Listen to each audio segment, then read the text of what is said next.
வணக்கம். நான் உங்க டாக்டர் ஷர்மிகா. இந்த video especially for married women who has kids. குழந்தைகள் இருக்காங்க, எனக்கு கல்யாணம் ஆயிடுச்சு, எனக்கு 30லேருந்து 35 வயசுக்குள்ள தான் ஆகுதுன்னு சொல்றவங்க தான் ஃபர்ஸ்ட் இந்த வீடியோலாம் வந்து பார்க்கணும். சரிங்களா? எனக்கும் 30, உங்களுக்கும் 30. நீங்கள் ஒன்றும் அப்படியே ஒரு 40-50 கிலோவும் யாருமே ஜாஸ்தியாக இருக்கிறதில்ல.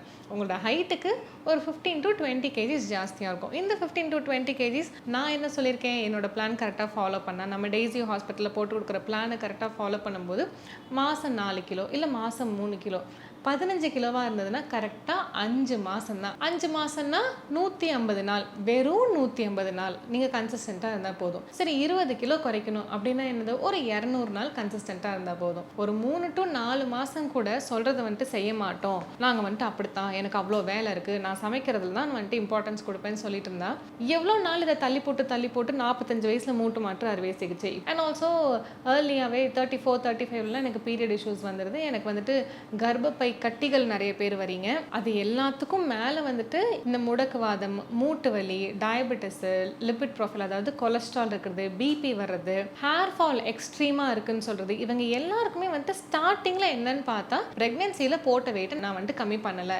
ஏன் கம்மி பண்ணல? நல்லா தெரிஞ்சுக்கோங்க.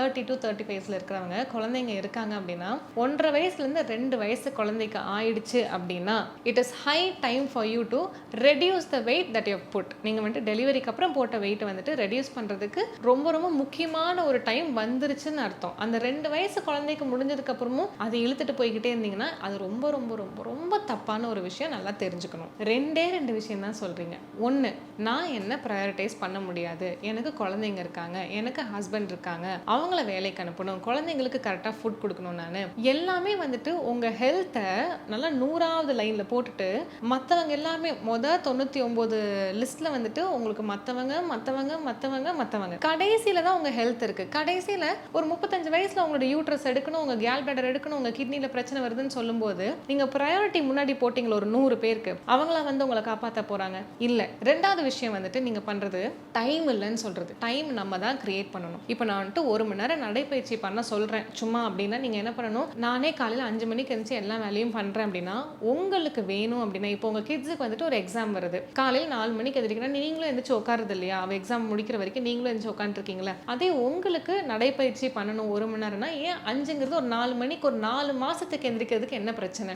3வது விஷயம் வந்துட்டு ஆல்ரெடி வயசாயிடுச்சு. 30ங்கிறது ஒரு வயசா, 40ங்கிறது ஒரு வயசா, இல்லை 45ங்கிறது வயசா? நல்லா சொல்கிறேன் கேட்டுக்கோங்க. எங்கள் அம்மாவுக்கு 57 வயசாகுது. இப்போ கூடமா ஓடுங்கம்மா அப்படின்னு சொன்னால் குடு ஓடி போவாங்க. அந்த அளவுக்கு she is more healthy. Touch wood. It is because she prioritises herself. எல்லாருக்கும் முன்னாடி அவங்க ஊட்டச்சத்து. எதனால அவங்கள ப்ரையாரிட்டைஸ் பண்ணுறாங்க? செல்ஃபிஷ்னஸ் நினைக்கிறீங்களா? இல்லவே இல்லை. எங்கள் கூட 90 வயசு 100 வயசு வரைக்கும் பிள்ளைங்க கூட நம்ம வாழணும் அப்படின்னா நம்ம தானே நம்மளை பார்த்துக்கணும். நான் வந்துட்டு அவங்களுக்காகனா நீங்கள் சீக்கிரமாக போயிட்டீங்கன்னா பிள்ளைங்க யாரை பார்த்துட்டு இருக்கிறது? இப்போ ஒருத்தவங்க வந்துட்டு இவன் மாறவே மாட்டானா ஆஸ்க் யுவர் செல்ஃப். நீங்கள் சொன்ன பேச்சை கேட்குறீங்களா? நான் ஒரு 5 மாதம் டயட்டில் இருக்கணும்னு நினைக்கிறேன் அப்படின்னு நீங்கள் சொல்லியிருக்கீங்க. நீங்கள் சொல்கிறதெல்லாம் பண்ணுறேன், ரெடியாக இருக்கேன், நான் வந்துட்டு ரீசன்லாம் சொல்ல மாட்டேன், நானே என்னை மோட்டிவேட் பண்ணிக்கிறேன் அப்படிங்கிற மாதிரி ஒரு விஷயம் இருந்துச்சுன்னா 4 ரூல்ஸ் நான் போடுவோம். அதாவது இங்கே டெய்ஸி ஹாஸ்பிட்டலில் ஒரு கன்சல்டேஷன் வரீங்க, நாங்கள் கொடுக்குற டயட்டை மீறி எதையுமே சாப்பிடக்கூடாது. இந்த ரூல்ஸ் வந்துட்டு எப்படி டாக்டர் நீங்கள் வந்துட்டு 5-6 வருஷத்துக்கு போடுறீங்களா, இல்லை லைஃப்லாம் நான் இப்படி தான் சாப்பிடணுமானா? இல்லை. உங்களுக்கு 30 கிலோ குறைக்கணும்னா அதுக்குன்னு ஒரு டைம் கொடுப்போம், 20 கிலோ குறைக்கணும்னா அதுக்குன்னு ஒரு டைம் கொடுப்போம். ஆனால் கொடுக்குற டைமுக்கு 100% கொடுக்குற டயட்டை மட்டும்தான் ஃபாலோ பண்ணணும். உங்களுக்கு ஒரு லிமிட்டட் பீரியட் ஆஃப் டைமில் எல்லா விஷயங்களும் ரெடி பண்ணி கொடுக்கறது தான் இங்கே. 2வது விஷயம் வந்துட்டு ஒரு உடற்பயிற்சிலாம் பண்ணுறதுக்கு டைம் இல்லை, 10 நிமிஷம் கூட டைம் இல்லை அப்படின்னு சொன்னால் நல்லா தெரிஞ்சுக்கோங்க. பயங்கரமாக சம்பாரிச்சு வச்சுருக்கீங்க அப்படின்னா ஒரு 10 வருஷம் கழிச்சு ஒரு பெரிய ஹாஸ்பிட்டலில் பெரிய சர்ஜரிக்கு போய் அந்த மொத்தத்தையும் கொடுப்போம். அனுபவிக்க வேண்டிய வயசில் மூட்டு மாற்று அறுவை சிகிச்சை பண்ண சொல்லிட்டாங்க, கிட்னி வந்துட்டு ஒன்று போயிடுச்சு, கிட்னி ஒன்று ஆப்ரேட் பண்ண சொல்லிட்டாங்க, லிவரில் வந்துட்டு பெரிய பெரிய கட்டியாக வந்துருச்சாமா, கர்ப்பப்பை கட்டி ஃபுல்லாக வந்துருச்சு, கர்ப்பப்பையை எடுக்க சொல்லிட்டாங்க.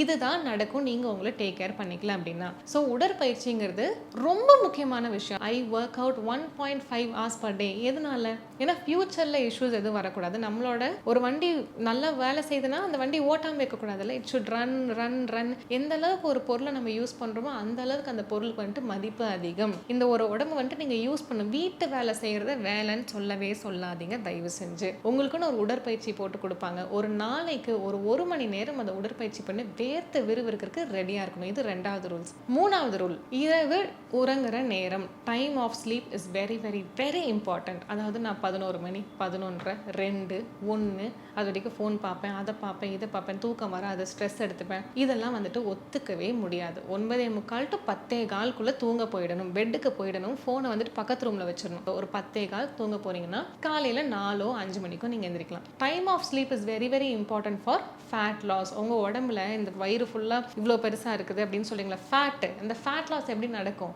நல்ல ஒரு குவாலிட்டி ஸ்லீப்பில் தான் ஃபேட் லாஸ் நடக்கும். So time of sleep is very very important. தூங்குறதுக்கும் ரொம்ப ரொம்ப ரெடியாக இருக்கணும். 4வது விஷயம் வந்துட்டு, நீங்கள் என்ன நினைக்கிறீங்களோ அதுதான் உங்களோட பாடி வந்துட்டு கேட்கும். ஸோ என்னால் முடியாதுன்னா உங்கள் பாடினால முடியாது, என்னால் முடியும் அப்படின்னா உங்கள் பாடினால என்ன வேணாலும் பண்ண முடியும். It is a beautiful miraculous machine நம்மளோட ஹியூமன் பாடிங்கிறது வந்துட்டு. இதனால நிறைய உருவாக்கவும் முடியும், நிறைய அழிக்கவும் முடியும். எல்லாத்தையும் கண்ட்ரோல் பண்ணுறது நம்மளோட பிரெயின் தான், நம்மளோட தாட்ஸ் மட்டும்தான். ஸோ நீங்கள் வந்துட்டு ஒரு சின்ன பொண்ணு மாதிரி, அதாவது இந்த 20 to 15 kgs நீங்கள் குறைக்கும் போது ஒரு காலேஜ் பொண்ணு மாதிரி ஆயிடுவீங்க. உங்களுக்கு கல்யாணம் குழந்தை இருக்கா அப்படின்னு கேட்குற அளவுக்கு ஒரு காலேஜ் பொண்ணு மாதிரி, ஒரு சின்ன பொண்ணு மாதிரி ஒரு சுடிதார் போட்டுட்டோ இல்லைனா ஒரு ஜீன் டாப்லாம் போட்டுட்டோ இல்லை உங்களுக்கு பிடிச்ச ஒரு கம்ஃபர்டபுளான ட்ரெஸ் போட்டு நல்லா ஒரு துருன்னு சுற்றிட்டு ஒரு முயல் குட்டி மாதிரி இப்படி இருக்கிற மாதிரி ஒரு டிரான்ஸ்ஃபர்மேஷன் வந்துட்டு சீக்கிரமாக கொடுங்க. ஸோ இன்னொரு அழகான டாப்பிக்கில் உங்கள் எல்லாரையுமே திருப்பி பார்க்குறேன்.